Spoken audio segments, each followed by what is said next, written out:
Maka dia kata, dan agama yang berkehendak suci, bersih kelakuan dan perangai daripada kekotoran. Islam ini adalah satu agama yang dia nak semua benda bersih.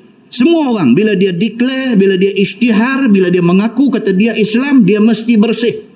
Tidak ada unsur hengki-pengki, tidak ada unsur main-main, nak kecoh dan sebagainya di dalam Islam. Apabila orang Islam declare keislaman dia mesti jadi orang yang bersih. Muslimin dan muslimat yang dirahmati Allah sekalian. Dan suka mau kepada perbuatan elok dan terpuji. Bahkan orang Islam mesti jadi satu orang yang suka kepada benda yang baik-baik. Orang Islam mesti jadi orang baik dan suka kepada benda yang baik-baik. Dan orang Islam mesti cakapnya bagus dan menyukakan hati. Orang Islam kena macam tu. Cakap kena elok. Jangan cerca sebarangan. Orang Islam kena macam tu. Mesti kena jadi satu orang yang berakhlak mulia. Jangan suka menghina. Tegur pada batasannya. Jangan melewati batasan itu. Jangan sampai ke tahap orang dengar, orang tahu kata kita menghina orang. Sama macam tu. Kita bercakap tegas tak apa. Tapi kita menghina itu salah. Muslimin dan muslimat yang dirahmati Allah sekalian. Dan satu daripada cakap yang elok itu iaitu perkataan yang menyukakan hati orang yang mendengarnya. Yang kata cakap elok atau apa dia, kita cakap orang tak sakit hati. Itu cerita dia. Cakap ni tuan-tuan, cakap ni ada orang dia cakap menghiris hati orang. Orang dengar luka hati. Perkataan yang dia guna, cara dia bercakap tu melukakan hati. Kita tujuan cakap kita ni kalau boleh nak buka hati dia, kalau boleh nak bagi dia sedang, kalau boleh nak bagi dia ni faham dan terima Islam. Bukan kita nak sakitkan hati dia. Tapi ada orang bila bercakap dia menyakitkan hati orang yang dengar. Orang dengar ni jadi sakit.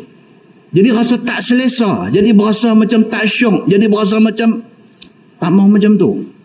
Kita nak habaq yang betul.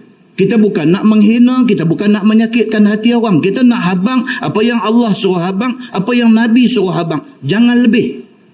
Bahkan dia kata cakap biar bagi orang dengar tu orang suka hati. Sama ada orang yang dengar itu orang tua-tua ataupun budak-budak, tak kira. Kita bercakap bagi orang dengar tu orang rasa okey. Seperti perkataan memanggil anak kecil dengan kata ya bunayya, wahai anakku, wahai manjaku.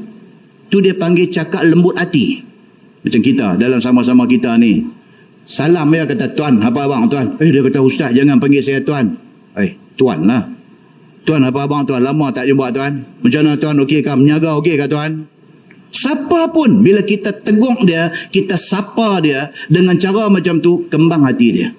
Dia kata, apa? Jangan panggil saya tuan. Panggil saya nama sudahlah. Apa tuan? Biasalah tuan. Tuan lagi kita panggil kat dia.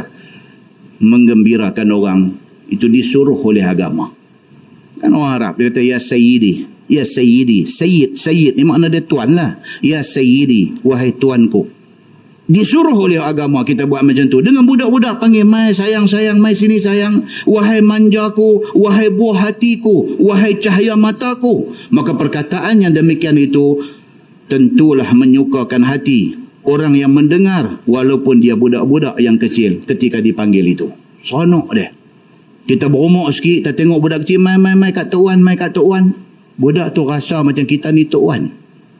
Umur 70, mai kat abang, mai kat abang. Budak ni kata, tu apa abang. Kan? Perkataan tu guna bagi sesuai lah. 70, hidup kata mai kat abang. Budak tu kata tak senonoh sungguh orang tua ni. Abang lagi tak tu. Begitu. Maka demikianlah dia kata ada Nabi SAW perbuat pada budak-budak pada zamannya. Nabi pun lagu tu. Nabi ni dengan budak-budak pun dia layan. Dia bagi hak budak-budak tu. Dia bagi hak. Hak budak-budak apa dia? Disayangi. Itu hak dia. Budak-budak ni berhak untuk disayangi. Maka sayangilah mereka. Dan bila kita tengok keluar dalam TV kan, hantar anak-anak pergi pusat asuhan, pergi duduk tabuh kepala budak tu saya. Budak-budak tuan-tuan, jangan buat macam tu. Dia tak ada dosa apa pun lagi. Yang pergi duduk buat dia macam tu pasal apa? Kalau saya jadi polis, mampu kena tabuh dia ni. Ada pergi tabuh budak-budak. Saya baik tak jadi polis. Tak sungguh, yang pergi buat budak-budak ni apa ke benda? Islam marah sangat ni, benda macam ni. Satu manusia yang Allah jadikan pada umur yang sebegitu, hampir duk tabuh dia, hampir duk tampak belakang kepala dia. Oi. Walaupun budak tu, kalau dia bukan Islam sekalipun, dia budak, dia berhak untuk disayangi. Sebagaimana tersebut dalam hadis yang dikeluarkan oleh Imam At-Tirmizi dengan kata dia, an Anas radhiyallahu anhu anna Nabiy sallallahu alaihi wasallam qala lahu ya bunayya. Diriwayat kepada satu sahabat Nabi sallallahu alaihi wasallam, nama dia Anas bin Malik radhiyallahu an, bahwasanya Nabi sallallahu alaihi wasallam telah memanggil ia akan Anas itu, hai manjaku. Itu dia. Nabi ni dia layan Anas ni, dia panggil ya bunayya. Sayang, mai sini sayang. Sebab kalau kita baca pula hadis, Anas kata apa pula? Anas kata aku 9 tahun ataupun 10 tahun aku berkhidmat dengan Nabi sebagai pembantu Nabi. Tidak pernah sekali dalam 10 tahun itu, tidak pernah sekali dalam 9 tahun itu. Dia ada 2 riwayat, satu kata 9, satu kata 10. Tidak pernah sekali dalam tempoh 10 tahun aku duk khidmat dekat Nabi ni, Nabi kata dekat aku, oh, tak pernah. Tidak pernah Nabi menghardik dia. Bahkan kata Anas, Nabi tidak pernah kata dekat aku, jangan. Jangan pun tak pernah kata. Hormat dan sayangnya Nabi walaupun pada budak-budak. Muslimin dan muslimat yang dirahmati Allah sekalian. Kata Tirmizi, itu hadis hasan lagi sahih.